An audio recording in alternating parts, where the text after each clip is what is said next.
everybody was so excited. Rather than just have a history walk with plaques stuck on buildings, we would have the story told by art. This would be a museum without walls. It was this mix of people and enthusiasm for what we were doing that made it beautiful.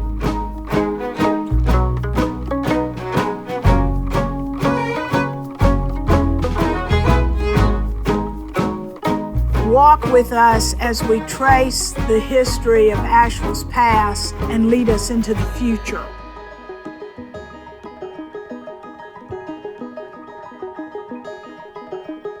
We started very seriously as a community thinking about how are we going to bring back this downtown in the mid-'80s. The city council decided we have got to prioritize doing something about this downtown.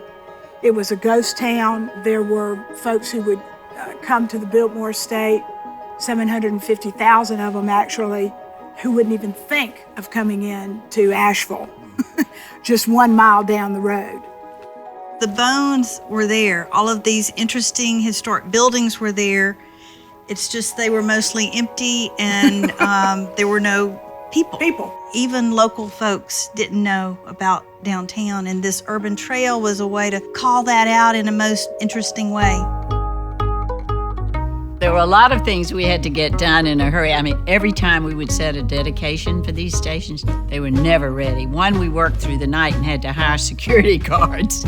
I think that was one way that we actually made them happen, is we'd set a date for a dedication and send out all these invitations, and the newspaper was going to come and all the mayor and everybody. We had to do it. Pace was so incredibly important because you had that private-public sector, and the private sector really wanted to move quickly as you hear these stories, these narratives. I believe the plaque in front of Vance Monument that noted the crossroads of the Indian trails was in that early batch. The students had made models of the thousands of turkeys and hogs and pigs and cattle that had been driven across that square.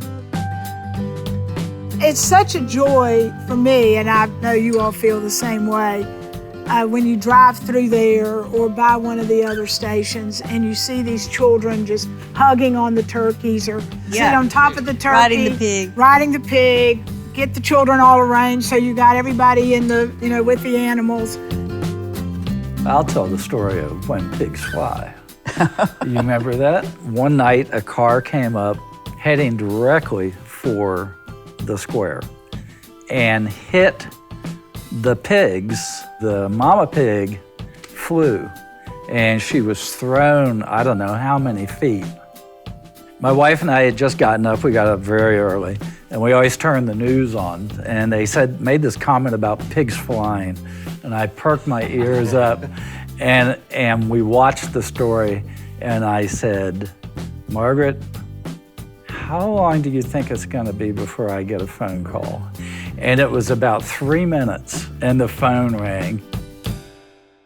The Flatiron is another one that people love to climb on top of. And dressed it in wool. It's great. I have a vivid memory of going out to his place, checking on the progress, and it was huge. You walk around this corner and suddenly you're confronted by this oversized iron. I like that idea that almost equates to pop art, taking a popular object and just enlarging it in scale. I think the station on Wall Street is my favorite. Vadim Bora, God rest his soul, was a good friend of mine. Right down, as you go down Wall Street, the cats are right on the wall there. Now look over the wall and see why they called this rat alley. And of course the little rat is over there. A lot of people don't see it, but just this side of the rat, about this far, there's a mouse. And 90% of the people never see the mouse. And that was part of his spirit. He was a serendipitous kind of guy. Well, some of the exhibits that we were showing off were art into themselves, like the Drumore building. that everybody pronounces Dr. Humor. It's a quite wonderful Italian Renaissance building built in 1895. And the immortal image refers to a face that looks almost like Santa Claus, but it was Mr. Deke's face in the frieze. I don't think Mr. Deke knew that until it was complete, but that's called the immortal image, though we're really celebrating the building. We're just blessed with incredible architecture and its eclectic nature. You stand behind that beautiful screen that's laser cut, and there are cast houses, bronze cast houses attached to that. And it's Wolf's Neighborhood. It's designed by Tucker Cook. I think that's one of the most unique stations on the trail. But it's a diorama of what's there now. The trees, the buildings.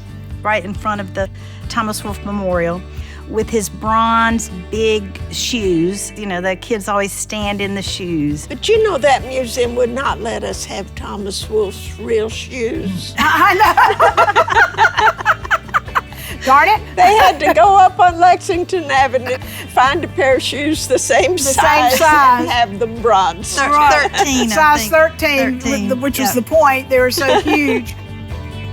The traditional African-American business district on the block. We had selected the artist, Winston Wingo.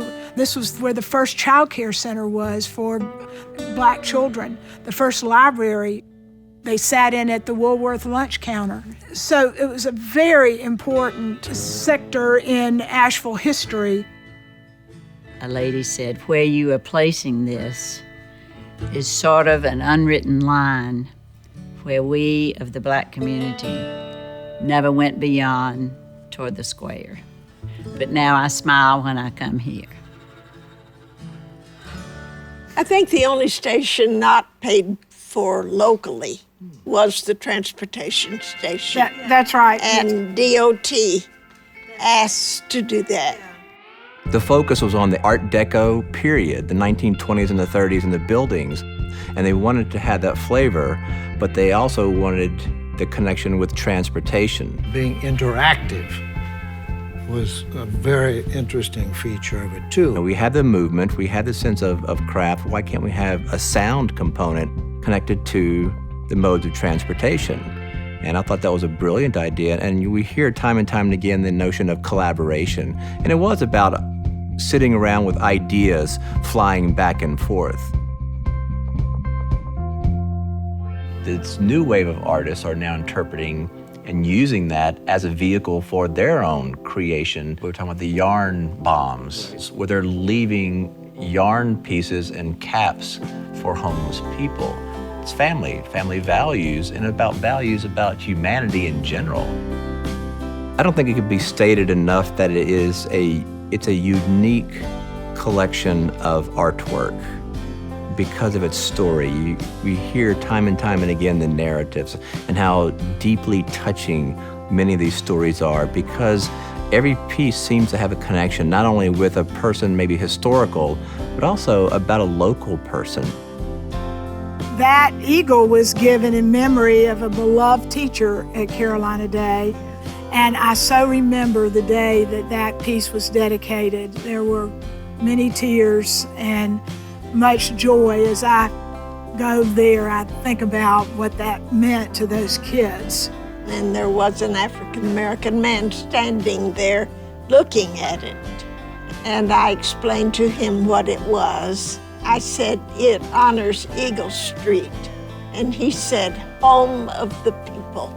Oh, that's great. Oh, wow. You can see that at that tie, and that's what truly art is about. It required the community's involvement. It has a deep connection to the community and an ownership by the community, not just the city. We funded a lot of the trail through sale of bricks that you could put your name in the heart of downtown. And they were so meaningful. At each dedication, we'd stand around in a circle, and the person who gave the brick would tell the story of why. My nephew and his family were here. They wanted to see some of my artwork. And we went downtown and we're walking along, and I was telling them a story about the bricks, and I had no idea where the bricks went. And I looked down, and there's my wife's brick right there. Wow, Margaret. She just passed away. And I thought that was very, very prophetic. Wow, The what a bricks message. are Yeah. incredibly meaningful. Yeah. I think I should acknowledge my absolute joy and surprise. They pulled back the curtains at the Dinah Wortham Theater, and there was one of the benches that we had installed all over downtown. And they had gotten a cane from my house and a top hat that had been my grandfather's, which was a total surprise and just a thrill. And so that means so much to me now. At the end of the trail, we had a big party, and walking to the party, they said, "Why don't you walk this way?" And they'd set aside this corner to be a little garden called Grace's Garden. One of my great thrills was the fact that we pulled that off and she didn't know it. How she didn't know it, I'm not sure, but given the close proximity that she is to where the park is. I think you brought her to tears. I believe we did. Brought me to tears, too. I go by it a great deal, and it always, I think it's one of the nicest things that could ever happen to me. Big surprise, huge surprise. The city staff was so thrilled to work on that because they had come to love Grace as well, and they literally worked night and day over 3 days. We knew we had to do it and get it done as fast as we could so she wouldn't see it. I can't say enough about that they were always there supportive. It was truly a public-private project. The funds came from citizens, but the real work, the digging the holes, the putting up structures, it all was done by the city. And so stepping out, the station that they did for me, and this is another reason why we chose that location, stepping out is right next to Grace's Garden. So there we go. We're right there together. Yeah. I think, to me, the Urban Trail and the committee, the energy behind that committee is one of the reasons that we touch upon that Asheville is now so wildly popular. And now we have one of the largest public art collections, certainly in the South and maybe in the country, I think, for a community our size. It just goes back to art, culture, history, and narrative. You know, what would Asheville be without it?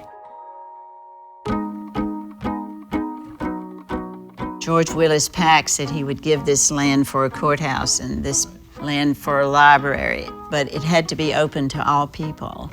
And I like to think that set a pattern for what Asheville is. That we are still open to all people. We are not a typical Southern town.